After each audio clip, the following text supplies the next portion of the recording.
Hi everybody, welcome to this month's Christmas-themed Camp For You episode. Today, Tanya and Charlie are going to look at the Christmas story with us. First, we're going to head into our tribal melee challenge where we're going to supersize a Christmas family tradition. Let's go.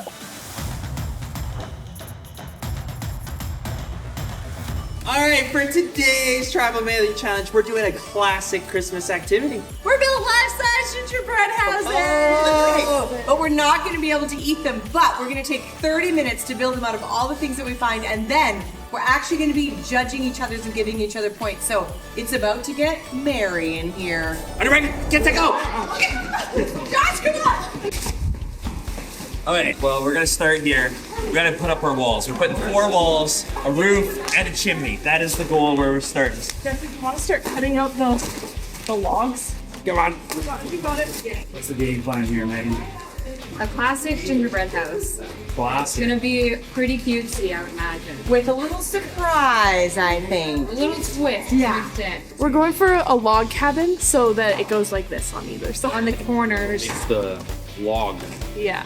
Kind of a winter wonderland idea. Alex, how are you gonna help? Follow me. Jump out. The first team, pull out the paint.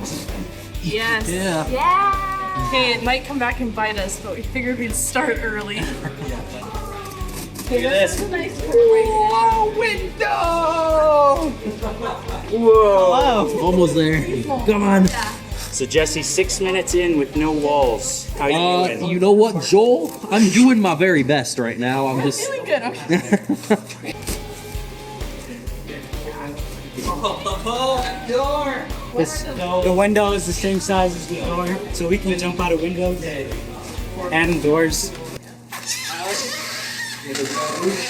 Installation. Good enough. And it should just fit on top here.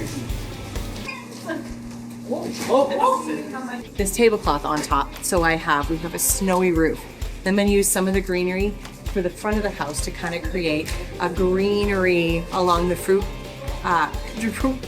line, and then I'll plunk a little bit of color in there like it's Christmas lights. So you got to make it frosty out here. Right now I'm just making a door. We're trying to. Yep, our team, we've divided, taken different jobs. It's looking great. Got a little working door now. Got it?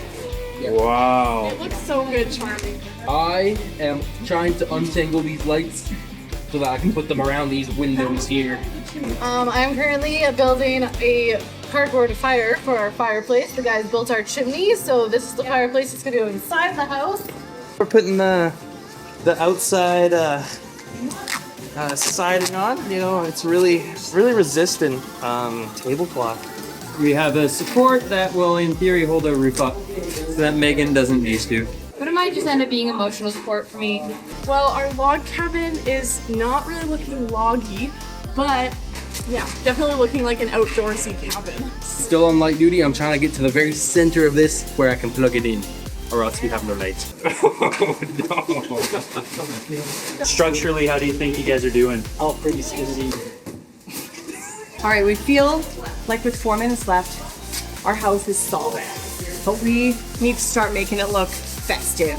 So that's where our intentions are right now, and all that we're gonna do is all about the party. Petition for an extra 5 minutes. Can we have 5 minutes more? A few minutes later. 10, 9, 8, 7, 6, 5, 4, 3, 2, 1, hands off! Hey! What's going on here? What's going on here? Hands up! All right, that was crazy. That time went so fast. But we're here for the scoring. So we're gonna go to each house. We're gonna hear a little bit of a presentation about the house and how the scoring works. The other teams are gonna judge on 3 categories out of 10. First one is design and structural integrity. The second category is Christmas cheer. How much does it scream Christmas? And then the third category is on their presentation and story. Does it tie together with how their house works? Like I said, the other 2 teams are gonna judge, and then we're gonna bring in the scoreboard and update the scores. Welcome, everybody.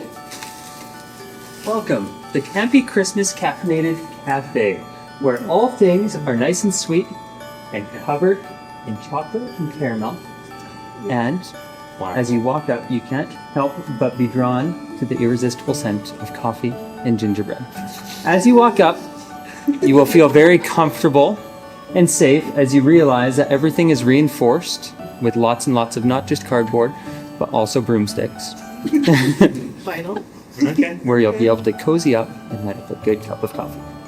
Yeah, and we wanted to welcome you guys with our evergreen and pine doors and just walkways to just welcome you to this cozy cafe this Christmas. Yeah, and obviously it's frosted like a perfect hot chocolate covered in whipped cream. It's been frosted with snow, and we're just waiting for the evening to fall so our lights can come on and welcome you into the Christmas caffeinated Campy Cowbell Cafe. 'Twas the night before Christmas when Santa came along Candy Cane Lane with its classic red and green stripes. And when he entered in to a lovely cabin, he was greeted by the warm glow of a fireplace. And he had a nice seat and had 2 cups of hot chocolate and a massive candy cane and looked out the window and thought, man, I love Christmas.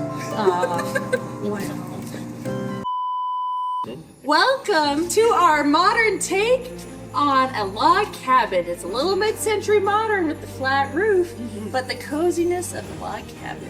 Yeah, and as you can see, we got the lights here all strung up all nice. Come around with it, come around. You can see the father of this household, he put them up. They may not be perfect, but you know, it was very cold out. His hands were numb and just hurting, and he couldn't do it as perfect as he wanted to. But you know, it's the thought that counts. It's the Christmas spirit that's there. It's all glowing just like the warmth of Jesus in our hearts. Amen. It really does feel so warm and cozy. And as you can see, the logginess of this cabin just goes to show you that this cabin has actually been in this family for generations. And it just keeps bringing down the happy memories of Christmas along with it. So we love our log cabin and we hope you love it too.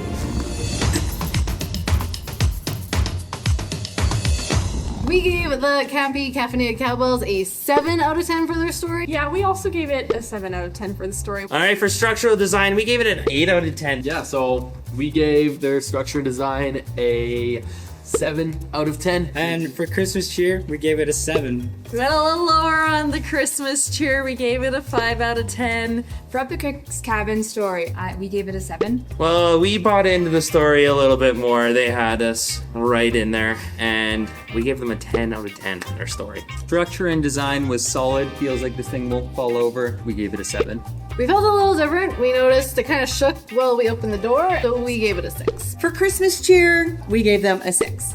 And for Christmas cheer, we gave them an 8. So for the Bearded Ladies cabin, we actually gave them an 8 out of 10 for their story. For us, the story presentation was great. I really loved the book as they opened it, but Christmas is actually about Jesus, not Santa. So we were gonna give them a 0, but we jumped it to a 6.5. You know, the structure and design, we loved the fireplace on the inside. So we gave them a 6 out of 10.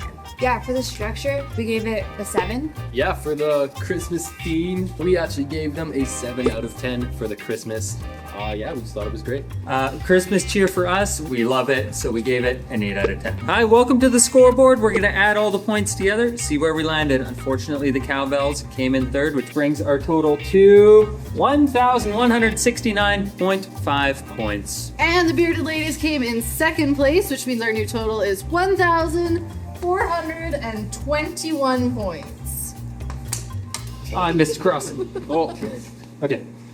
And Up the Creek Without a Paddle came in first place, which gives us 2,048 points. There we go.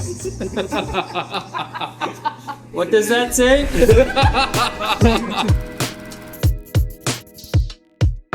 Merry Christmas, Charlie. Merry Christmas, Tanya. It's here. I know, it's like 4 or 5 days away. I know, I love Christmas. It's been such a full season. The Christmas story is full and full of lots of people. And nativity scenes come in all shapes and sizes. Yeah, we have a couple here, and they probably look different than the ones you have at home. I know mine that I grew up with was a lot more fragile, but... So this one's fun because we can kind of play with it as we talk about the Christmas story for a couple of minutes.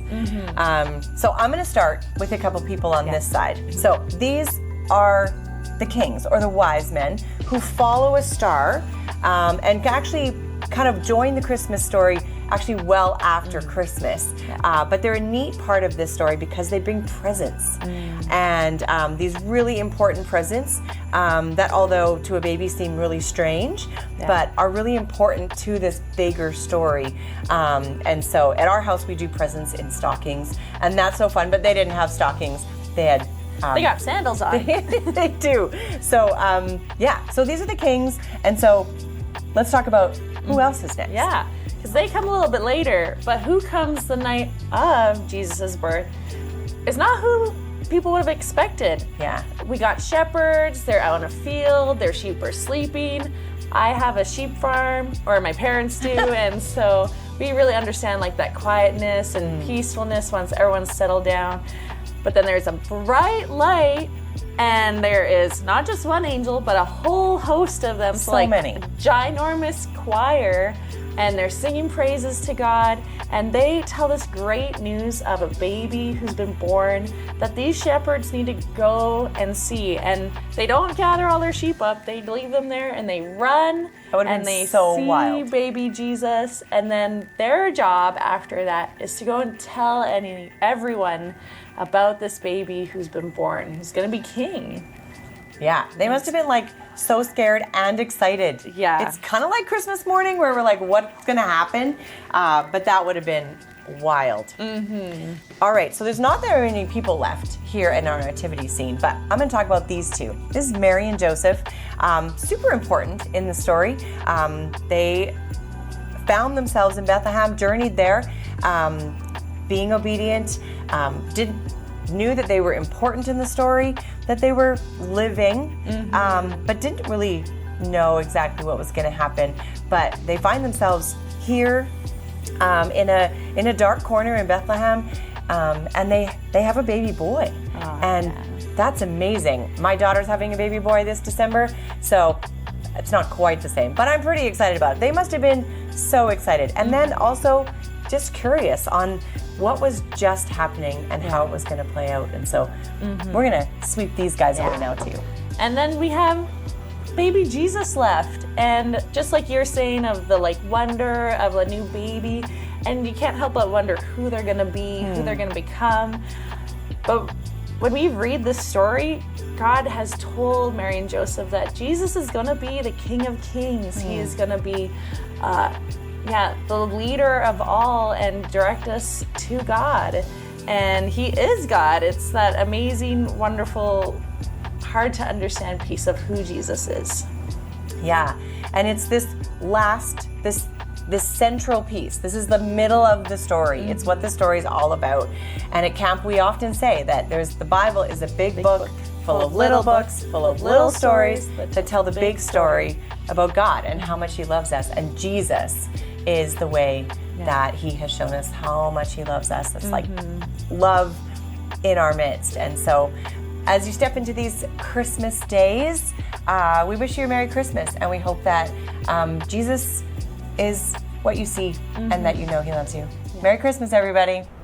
Such a fun Christmas episode of Camp For You. So good. Yeah, the gingerbread houses were so fun to build, and Not fun See to whatever we taste, did. but you know what? They were pretty cool in the end. Pretty fun and so fun to walk through the Christmas story together. And you know what? From here, from the Camp For You crew, we want to wish you a very Merry Christmas!